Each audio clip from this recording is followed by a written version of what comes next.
didn't know I was gonna be recorded today, so it's not as exclusive. Again, thanks for having me here today.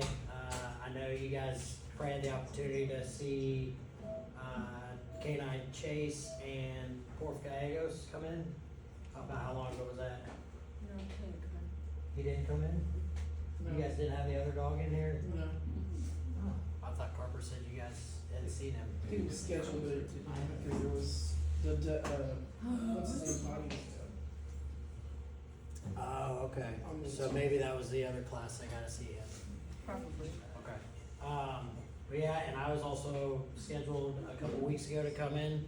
I apologize for that. Some of you guys probably actually see me parked outside, to come in, and then we had a narcotics overdose happen at that point, and I was stuck on that the rest of the day. So I apologize for that. You guys didn't get to see Chase. No, I thought you said they got to see him. no, this is all new kids. Ah, alright.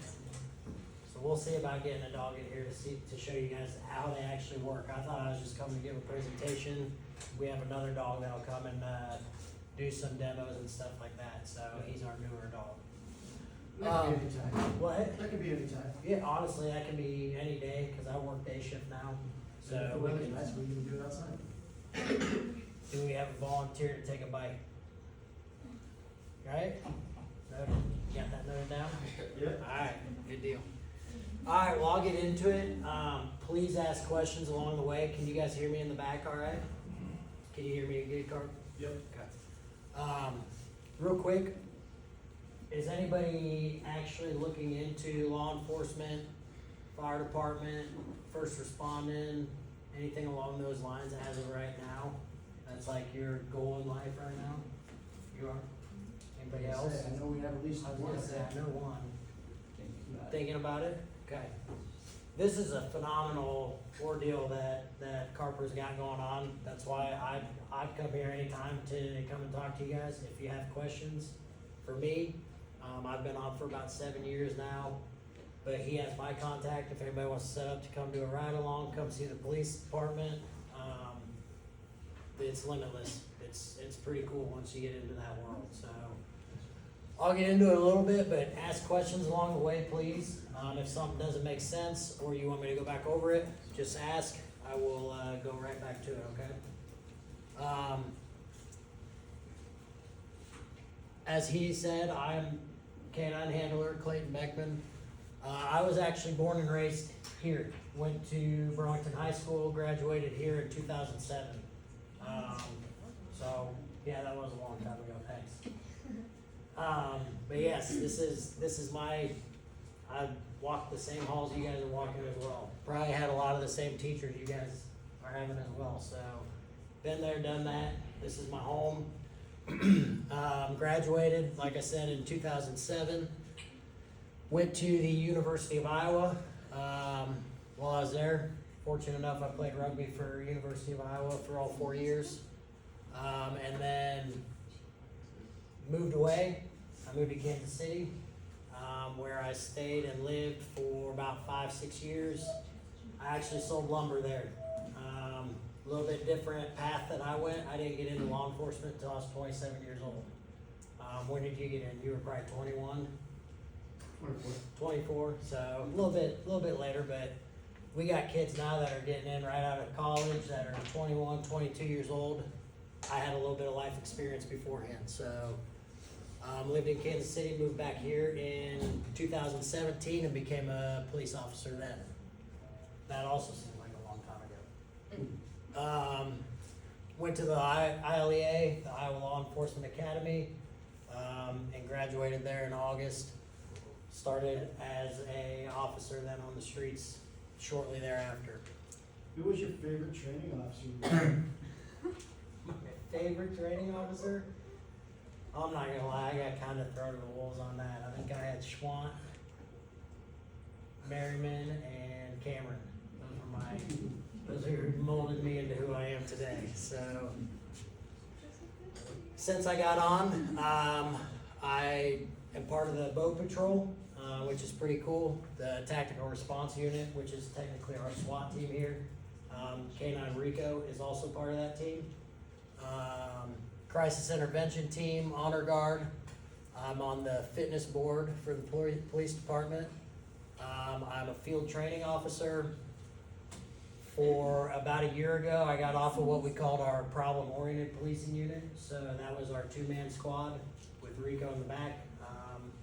All we did was drugs and guns. That was our forte. So that was a good 2 years of my career. And then as of November 2022, I became a certified canine trainer and instructor. So I actually train dogs on the off time for other departments. West Burlington's dog, I train that one, so Canine Maverick. This is the star of the show. Again, I'm kind of bummed I didn't bring him. I thought you guys had seen Chase, so my apologies on that. But this is Rico. He's cute. He is very cute. A little bit about Canine Rico. He is born in 2017, so literally born the year that I became an officer, around the exact same time. I always think that's kind of funny that it was within a couple of days of me graduating at Iowa Law Enforcement Academy. Rico was born. 2 years later, there we were. He was born and raised in the Netherlands, so he does not speak English. If you guys talk to him, he doesn't know what you're saying. If you tell him to sit, he doesn't know what that means. If you tell him to lay down, he doesn't know what that means. So what do you say to him? I have my commands that I give him. They're in Dutch. So he's down in Dutch. We have many other terms that we do with him. A lot of it's mannerisms. So body language, looking at him, tone of voice, that's what they learn to go off of more than anything. We started training through Canine Working Dogs International out of Pensacola, Florida. So I gotta go to Florida, hang out for a 2-week course to meet Rico, and that is actually who I'm certified to be a trainer for too, so that's who I work for on the side. He came over to the USA a month before I got him, so a lot of changes that were beginning at that time. We started training October of 2019, and graduated 2.5 weeks later. Went from there. He's certified in narcotics detection, patrol work, tracking, and we've done that every year since we got together. So, and I'll explain what all those mean here shortly. So, we also go through the USPCA, which is the United States Police Canine Association. So, do any of you guys know have dogs that are registered through the AKC, the American Kennel Club? Anybody know what any of those kind of things are? Okay. Just kind of one of those, what was that? Kind of boring, they're a bit stuck up. The AKC? USPCA stuff. For dog stuff. The dog stuff? The dog part of it, for certifications, pain. Oh, yeah. No, they're tough. So we actually just got back from that on Tuesday. We just went and did the national trials in Sioux City, which was just over in the South Dakota. Both Rico and Chase went and got certified in that, so that was pretty cool to get both of us done in that over the weekend. So we began working together October 1st, training. Our first deployment was a state search warrant for narcotics and guns. We were in with the state SWAT team and had to blow the doors off of a house. Well, that's exciting. Yep, literally, I got called while I was driving home on my 15-hour drive from Pensacola, Florida, that says, hey, we need you in the morning, you got a dog ready to roll, and that was it. So it's kind of trial by fire from day one. Also in 2001, we got basically the Rookie of the Year. They called it the Certificate of Outstanding Service because of our statistics that we had through our first year. It's kind of a competition. We got a $500 prize. I unfortunately didn't get to keep that. It went into our K9 program. So, but another question that's always asked, Rico does stay at home with me. He lives with me. My family is at home. He doesn't touch it. He's in the kennel all the time. He is kennel to work or kennel to train. So he is not my lap dog, he doesn't sleep with me, he doesn't get a room in my house, I have an 18-month-old child at home, I don't mess with that. So he has that. The day he retires, he can be a little bit more of a pet and a friend. Do you get to keep that when you retire? That'll be up for discussion. I don't know when the last canine that retired from Burlington was. To my knowledge, I can purchase him for $1 from the city, but he's city property right now. Oh, okay. So, I think it would be King. what? I think King. Yeah, and you might know how that process worked with Stern. King's was Andy Davis's, and he was allowed to keep his dog. Keep him afterwards. Yeah, so they just kind of transfer the ownership over is how it kind of works. From my knowledge, I can't imagine that they would take him. I think there'd be an uproar if they did, so hopefully we'll be good with that. So this is what I kind of consider Rico's portfolio. It's actually probably even more patrol or narcotics, which is there later? Sweet. That says 45%. It's probably more about 60% to 10% because he doesn't really listen to me. I'll be honest, me and Rico are not like your best friend dog. He tolerates me, and that's about the length of it. So we don't really practice obedience. So if it comes to us showing dogs and stuff, I'll show you his search behavior, him locating narcotics, him tracking, him doing patrol work. I'll let Porf show you guys obedience with Chase because Chase is very obedient and really cool to watch. It makes me jealous at times. So narcotics, this has actually changed in the last couple of years. We have been able to up it to 8 odors, so I'll explain the other ones after that. But we're nationally certified to detect 8 different narcotics odors. So the first one is marijuana. I know times are changing where marijuana is becoming legal around. Our dogs are still certified in marijuana detection right now. There's a lot behind it, but a lot of dogs aren't being certified to detect marijuana anymore. Our dogs do because honestly, what comes with marijuana and any narcotics is sometimes guns, and we just kind of go that route with things. So, next one is methamphetamine, which has been on a large rise coming through the nation lately. Probably our most prevalent narcotic around Burlington right now is meth. Cocaine, here and there, starting to rise up a little bit. Heroin has actually made a substantial rise here in the last about year in the area. And then MDMA, which is ecstasy, starting to see a little bit more of, and then the psilocybin mushrooms. So we only had one really good bust on those with a guy throwing a backpack. He wasn't even from Burlington, so but he had 3 pounds of these in his bag. The other 2 that we just got certified in are PCP.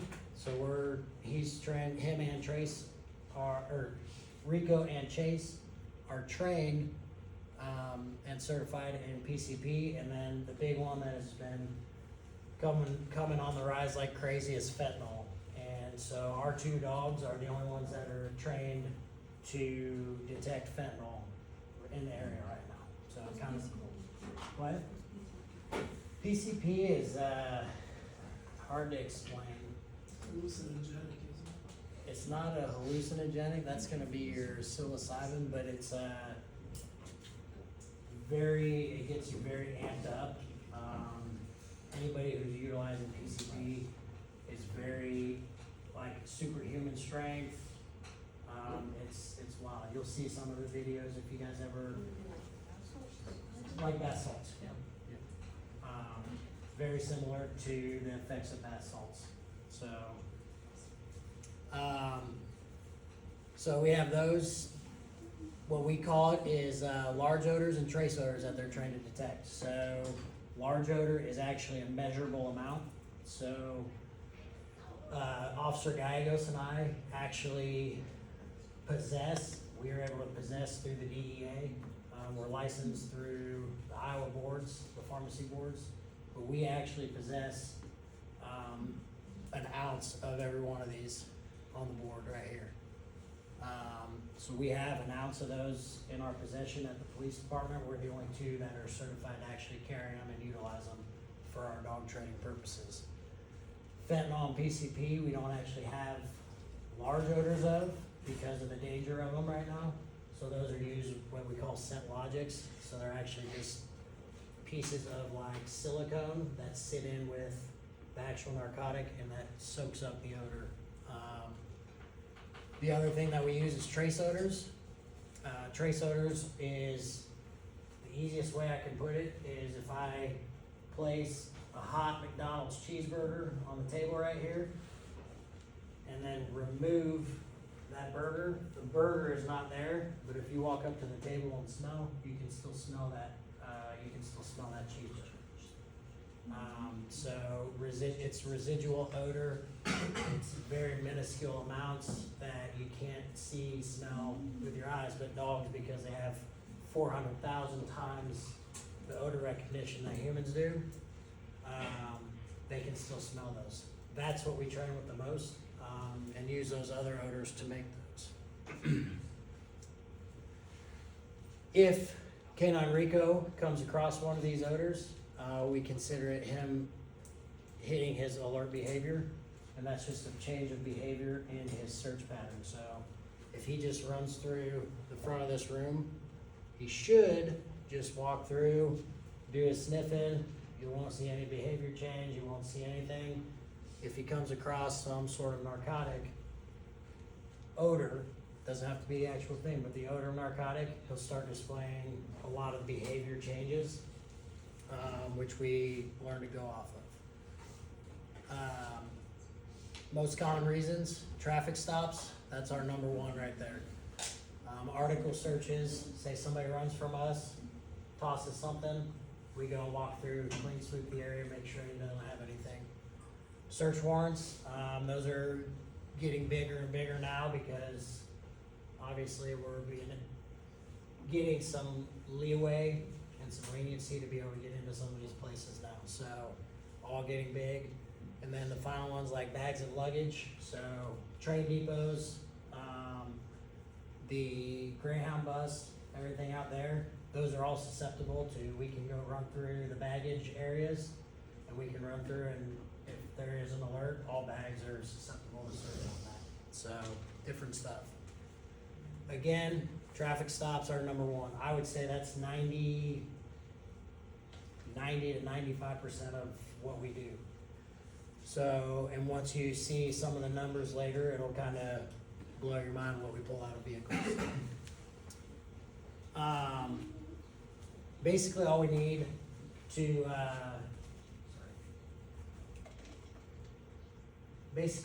to, run a canine around a vehicle, anything that we want, is reasonable suspicion. The way that I can explain reasonable, articulable suspicion, it's just that gut feeling, but you have to be able to write it down. It's gotta be something that you can actually explain. Nervousness, sweating, antsy, where they're, what? History, where they're coming from, where they're going, discrepancies in stories, all sorts of these things that we can, just gives you that gut feeling of, hey, there's something going on. So that's what we do. These are just kind of some of the alert behaviors that I put, or that I view when I see Rico. So I don't just say, oh, well, Rico laid down. To me, that looks very unprofessional, not very expert in our field. For this, we have different stuff. His head turned quickly, and after passing, he turns his whole body back towards the source. He slows down his search behavior. His nose is going under the vehicle or going under the bag. He's pawing at it to try and get more odor out. He closes his mouth to where he's sniffing through just his nose to get a better access to it. Stuff like that I see when my dog goes and does the open air sniff of the vehicle, that other people are just like, well, He just laid down. So there's a whole different stuff when it goes. At the end there, we do have our rewards for them, and it is a rubber. It's not rubber, but it's made out similar to rubber. It's a Kong ball. These dogs live for that ball. That's all they want. That's all he wants in the world. I don't think, no, you weren't still on D Squad when we did the cheeseburger challenge. No. So, quick story, like, this is how much these dogs just wanna find narcotics. It was about 4 o'clock in the morning, my sergeant was sitting there, we just had a really good, narcotics find in the vehicle. And my sergeant came in, he goes, hey, I wanna go get Rico like a cheeseburger or something, or he deserves a cheeseburger. And I was like, hey, he doesn't eat cheeseburgers, he wouldn't even know what to do if a cheeseburger was put in front of him. So Rico will only eat the dog food that I give him at the end of shift. That's all. He's never had a treat. He's never had human food. He's never had anything outside of the bowl of food of the specific brand of food that I give him every day Is after that part of shift. the training? What? Is that part of the training? Are you just giving him? It depends. So there's nothing that says you have to. For me, for court purposes, if somebody wants to fight that, oh, he was alerting on a bag of French fries and a cheeseburger inside of the vehicle, I can go on the stand and say he doesn't even know what that is. He's never been to it. He's never had access to it. He's never had it. He has the dog food that I give him. The only thing that he would display that behavior to is the odor of one of the 8 narcotics he's trained to detect. That's it in the world. So I can confidently get on a stand if I have to go to court over one of these cases and say that. So, but what we did is I said he won't even eat the cheeseburger even if you give it to him. And so of course my sergeant, being witty, says if I give him a cheeseburger he's gonna eat it. I said if you directly give him a cheeseburger he'll probably eat it because it's food, he's a dog, let's be honest. But I said if you put a cheeseburger over there and dope over here, I said he'll go to the dope every time. So he didn't believe it, calls another officer, picks up a cheeseburger on the way home on the way back from the jail, and we do the test. We put him in a bag, and we put dope in one bag, the cheeseburger in the other. We let him loose, and sure enough, he went directly to the bag of dope, laid down, got his ball, we put him up. It was pretty cool. So we have that on video, so it was pretty neat. That's pretty awesome. But yeah, once he displays that behavior, I'll give him his reward, I'll send him back up to his car, or put him back in the car, and then in the state of Iowa, a canine alert on a vehicle gives officers probable cause to search the interior of the vehicle. It's called a warrantless search. So we can go in, look for narcotics, look for paraphernalia, anything to suffice what odor would be coming from that vehicle. So far, Rico is spot on. There's been a few, there was 19 alerts where we didn't find anything. We've probably had him out over 800 vehicles, so it's, in order to be a reliable canine here in the United States, you only have to hit him 47% of the time. He's way ahead of the curve on that. Patrol tracking, this is some of the funner stuff with the canines. Again, I enjoy the narcotic stuff, but this is the fighting, the tracking, the crazy stuff that you see. We'll go ahead and start with tracking. Rico and Chase are certified in tracking as well, so it's tough. It's a lot of work every day and to get them tracking, but once they learn how to do it, it's unbelievable that they can follow a blind line and locate somebody in the woods and anywhere. We've had so many cases where we're just going through the woods looking for somebody, and then sure enough, we land right on top of them because Rico takes you right to them. Building searches, okay, vacant buildings, search warrants, anything along those lines. We like to send the dog in first. It's just a safety manner for us. Again, the dog is a locating tool, so what we wanna do is, we wanna find the suspect, even if dogs just can't get to him, and finds him inside of a closet that's locked, we at least know where he's at that point. We can then utilize different tools to get to there. What would be the commands you give when you're gonna release the dog in there? Into there, Yeah. if I send Rico into a building, and I know that it's, which I won't send him in unless I know that it's just possibly a suspect in there, I actually give him his bite command. I don't give him a search command, I don't give him anything. I send him into a building and I tell him to, technically it doesn't mean bite, it means hold. So just kind of the verbiage on that, we don't tell our dogs to bite, we tell them to hold. So that way it doesn't sound as bad. But yeah, when we send them into a building, it's go find them and hold on to them until we get to you. So, That means that dog couldn't find you and clamp down on you. another one is area searches. These are the best case scenario right here, because what this would be is, let's just take the whole high school campus, for example. So if somebody runs here, but all the other officers get the place surrounded, we then will just do an area search through the high school area where the perimeter is, and it's 10 out of 10 times. I mean, we'll get the guy every time. As long as that perimeter is set up, somebody will then hunker down, and it's time to rock and roll. They'll find them every time. So these are my favorite ones to do, because you know you're gonna find somebody. Handler defense. What that is if somebody comes and tries to fight me. If I am assaulted by somebody out on the streets and I'm in uniform, and somebody's trying to fight me, I have every right to let my dog loose and for him to then bite the guy. On my belt, I have a button on my duty belt that will kick open the door and let him out. So say I'm fighting 20 yards over and I get put on my back or something's going on, I can hit that button, Rico's trained to come to me. And then at that point, we determine what we're gonna do, whether the guy gets bit or the guy gives up, but he is trained to come to me and find me when that door comes open. SABC stands for Suspect Apprehension by Canine. So again, that's your biting, that's your holding. That's the stuff that people like seeing, the fun stuff that they watch on TV, the cool canine bites.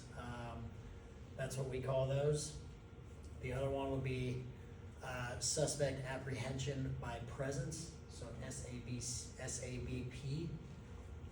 That would just be if I have him on leash and he's barking at Mr. Carper and he doesn't want to mess around with this large, drooling, barking, growling dog. And at that, he gives up. We still consider that an apprehension by the canine, because most people will give up. I'd say that's probably, that is 99% of our apprehensions. Everybody gives up beforehand, because it's a 90-pound all black German Shepherd that's coming at you if you don't. So. That looks like a hellhound. Yes, looks like a werewolf. Can you click that from back Yes, there? I can.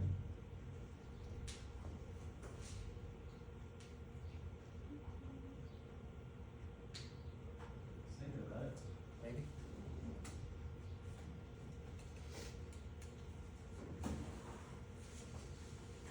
Maybe.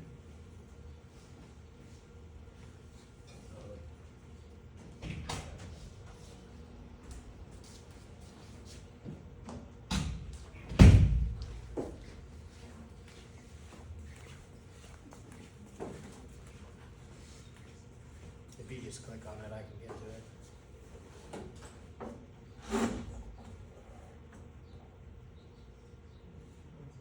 Oh, keep going.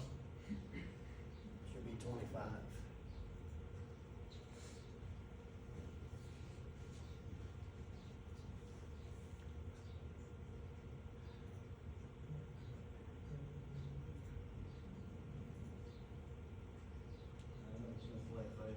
Say what? I don't know if it's gonna play. Not gonna play? There we go. Now we got the YouTube up here. Say what? Let me try. I think if you just put browse YouTube, it would have worked. I don't know, it's not, it didn't want to go there. Alright. We can skip Try it. again. There you go. Did the- Got another car. He's got trouble right there. How's he gonna get around this? Oh, he's getting out. No, he's carjacking that vehicle. It looks like it's a female. He pushed her out of the vehicle. Such a danger. This man's gonna try to help. Oh, this is a terrible situation. He's trying to fight them. He's got nowhere to go though. That's terrible. That man's gotta get out of there. He's trapped. He could get squeezed right there. He needs to back off and just let this guy take that vehicle. Look out! Wow, this is a terrible situation. Oh. He's at 8 o'clock, Patrick. 8 o'clock. 8 o'clock. He's out on foot now. He's trying to run. And he's running up this hill. He's going 10 o'clock, Patrick. 10 o'clock. Keep it coming around. It's a business complex, business area. He's got the dog coming at him.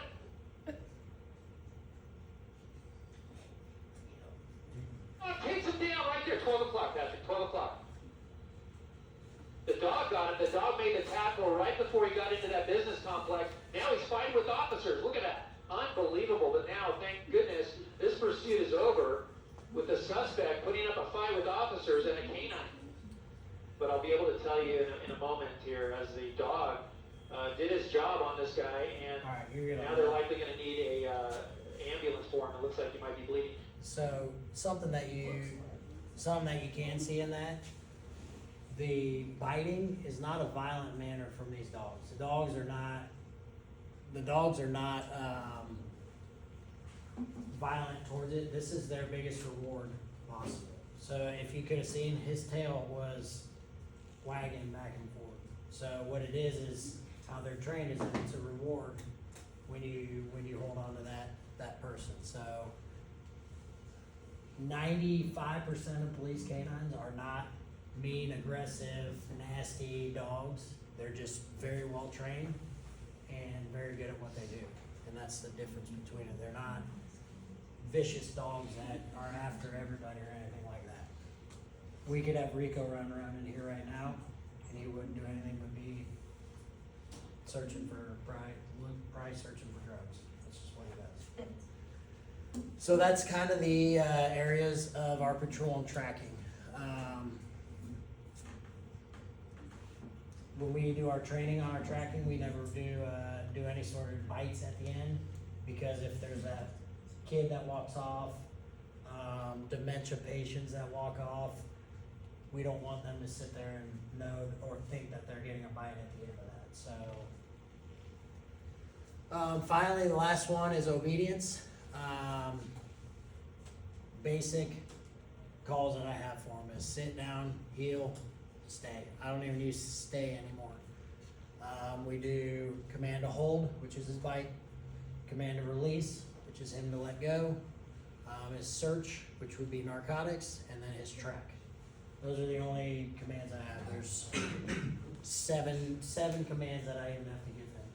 So everything else is off of mannerisms, off of the rest. So if you want to pull that up for a minute. You can watch some of this. This is just kind Drinking warm water before bed resets blood sugar levels and reverses type 2. Thousands of people. In combination with the SWAT. So you see, she's cycling to me. The reason why she's cycling to me, because she understands that I'm handling with the gun, and someone can come and pick up the gun from me. So now she is in work mode. You see, I didn't say anything. At this moment, it's a SWAT. Why is it SWAT? Because I want my hands to be free. I don't want to hold any leash. So whenever I go, it's a one part of my body. Okay? Most of you know how to work with a handgun, right? So whenever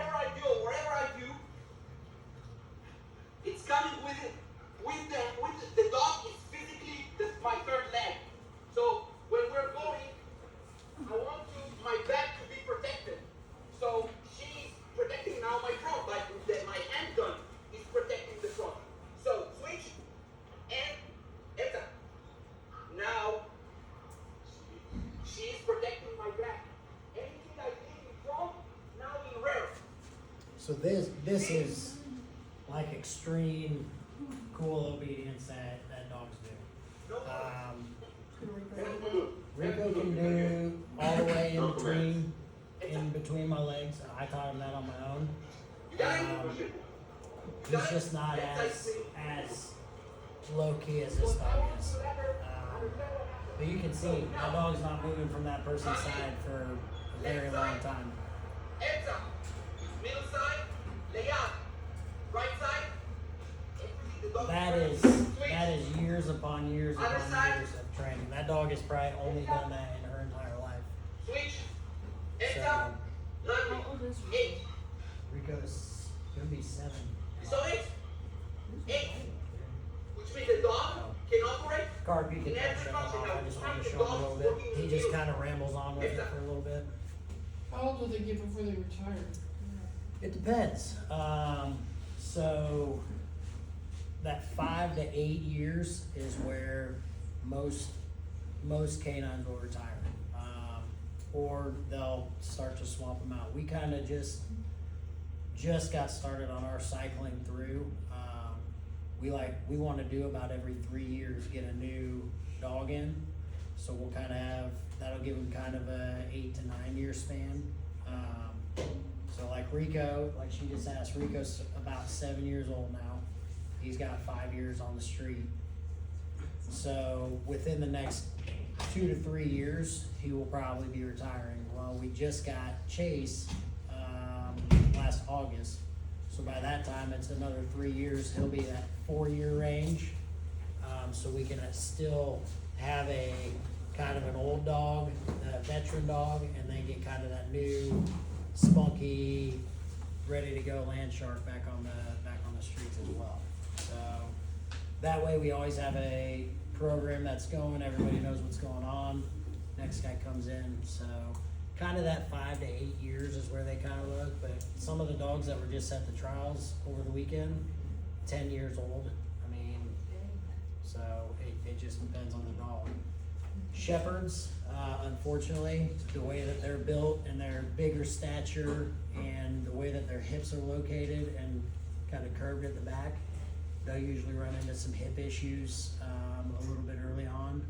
Is Rico a shepherd? Rico's a shepherd, so is Chase. But I can tell you right now that Rico still acts like he did when he was 2 years old when I just got him. He's he loves his job, that's for sure. Is So, there different Where's breeds Colin? that could be for these dogs? are they? Yeah. The main ones are German Shepherds, of course. The most popular one right now has kind of moved up to what they call Belgian Malinois. So Des Moines County has 2 Belgian Malinois. And then there's also like Dutch Shepherds that kind of look like Mals. But like Louisa County's canine is a yellow lab. Really? Just a narcotics dog only. Really? Yeah, we've seen Rottweilers. I haven't ever seen a pit bull. Giant Schnauzers has been one that I've seen. They look goofy, but they're pretty cool.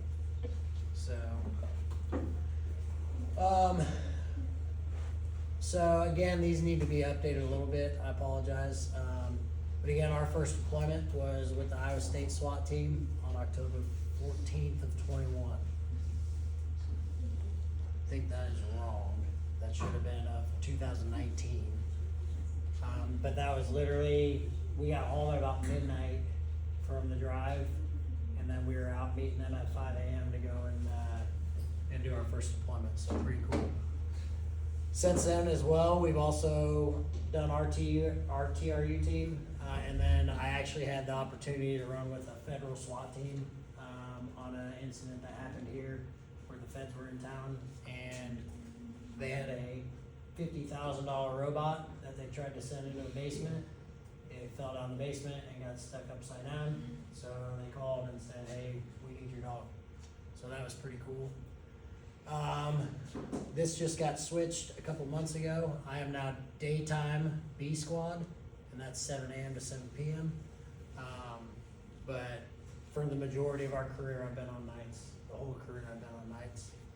So if you look at this, I put them in grams just to kind of say, and We just had a 3/4 pound bust, which is about 600 grams just last week with another firearm. But if you think a lot of the increments that we get them in is a gram to a few grams at a time. So if you think of, 10,500 grams seized at a time, yeah, we've had times where there's been an ounce, where there's been 2 ounces, but for the majority, it's small amounts that we get out of people with cars. But the main one I like doing is the firearms. Those are illegal firearms that were seized, that without Rico sniffing the vehicle, we would have never got. So to me, that's the one that we look for, because people that shouldn't have firearms are a danger right now to our society.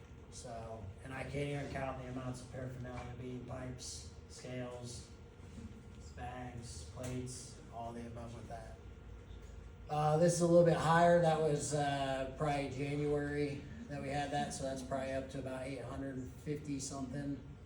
And we only have 1 street bite. And that was pretty impressive, where there's about a 1.5 mile track up off of Augusta Road after a stolen vehicle out of Florida, got in a car chase, found the guy, hunkered down, and he was able to bite him at that point. So pretty neat. I think that gets you guys to about, what time is it? 5 after. Give you guys a couple minutes for some questions if you have any. What got you into your career? Into my career. So I honestly, even sitting here like where you guys are today, we used to do when we were younger, there were, what would you call them, like tests on computers that would tell you what kind of person and what type of career you would always end in, like aptitude tests or something like that. Mine always said police officer. Kind of had that protector trait that always came up. I wanted to, out of high school, be a police officer. I got pushed to go to college, and actually went to college for physical therapy. But I ended up following this again. It was late in the career, but got into it when I did at 27. So it was always something that I wanted to do. What was the hiring process? The hiring process? Did you apply as a canine officer, or did you have to apply as? I got lucky that I got on with just 2 years on the streets. Are you talking for being a canine handler? Yeah. So how that went, you had to have 2 years of experience. You had to be within good standings in the department. And then you go through, I think there were 4 of us that applied. You went through interviews. They checked out your home to make sure that you could house a dog, and then, yeah, they chose me to do that, so it worked out really well. Could you put that first slide up that you had with the things that the other departments you've worked in? Can you go back Boat to that very patrol first and one? tactical. Yep. Yeah, that one.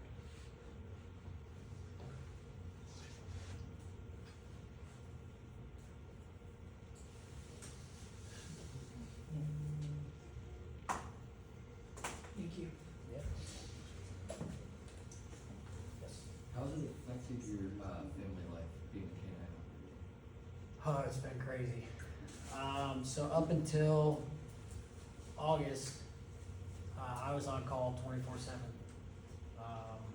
Lots of call outs given during the pop unit times. It was up a lot more, but yeah, with Rico, I was on call 24 hours, 7 days a week. They could call me whenever they needed a dog.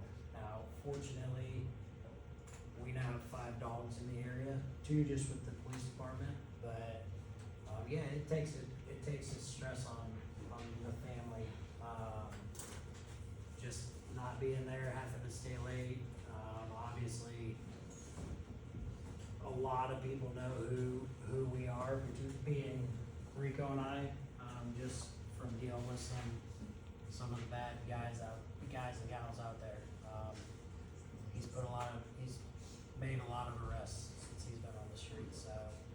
It's, obviously it's got its ups and downs, I mean, we go into these trials, go into trainings, but my family's always been very supportive about it. My daughter's too young to really understand, but my wife's been awesome about it, so, yeah.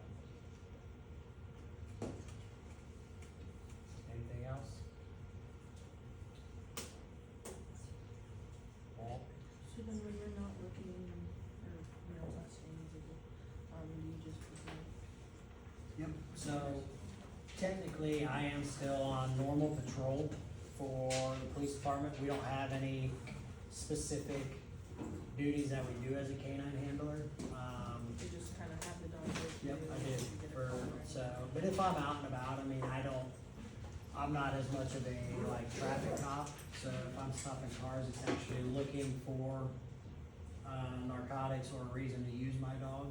So if I stop somebody for speeding, most of the time I don't write them a speeding citation, because I wanna get on to the next vehicle that possibly has something illegal on it.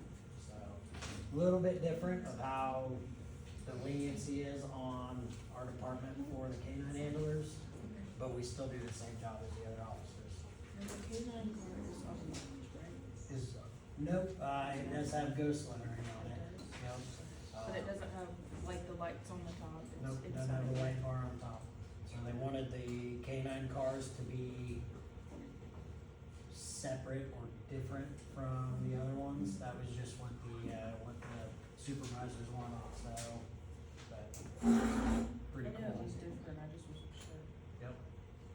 So we'll swing by and try and, so you guys can see what the inside of a canine squad car looks like compared to a normal squad car. Like, the back seat is a kennel for us. I have a transport in mine, Porf does not have one in his. So then you can't arrest anybody in your, I can. You can? Well, you can still arrest them, but somebody will have to transport them for you. So, but they also don't like having people that close to the dogs. One, to protect the person being arrested. Some people think that it's kind of cruel to sit there and have a drooling dog just staring at them, Yeah. especially if the dog is the reason why they got put into jail. But, it just kinda works out. at least it'd make them think I got busted by a dog, you know? I agree. Have a good drive, you know what happened to the dog? It's true. So how often did you train with the dog? So, Iowa, the state of Iowa recommends an extra 16 hours of training per month. I mean, we do way more than that. We probably do that just as scheduled stuff with us and the other handlers, but there's no specific time. I mean, I try and train him every shift, at least get him out, stretch his legs if he hasn't done anything, let him go, search for narcotics hide. Most of the bite work that we do is with all the other handlers, just because they know how to catch a dog properly and it alleviates some possible injuries, but to the dog and the person. Yeah, they're always training. I mean, at the end of the day, just getting them out and letting them use the restroom, they're still listening to you, you run through a couple of things and put them back up. It doesn't have to be a scheduled hour training or anything, just jumping out for 10 minutes and doing something for them usually works pretty good. Does he get along with the other dogs? Nope. Yeah, he's pretty dog aggressive. My home dog, he's fine with. She's a female chocolate lab. We haven't had any issues with that. But other dogs, especially male dogs, that's just what these canines are though, is they wanna be that alpha dog. So yeah, there's been times where Rico tries to go. We did have Rico and Chase accidentally come nose to nose, probably a month ago. And that was scary, but nothing happened thankfully, so they did fine. But yeah, I don't keep him around many dogs, that's for sure. What about cats? He does not like cats at all. I figured. absolutely despises cats. So, Guys, do we have any more questions for Clay? All right, let's give it up for Clay.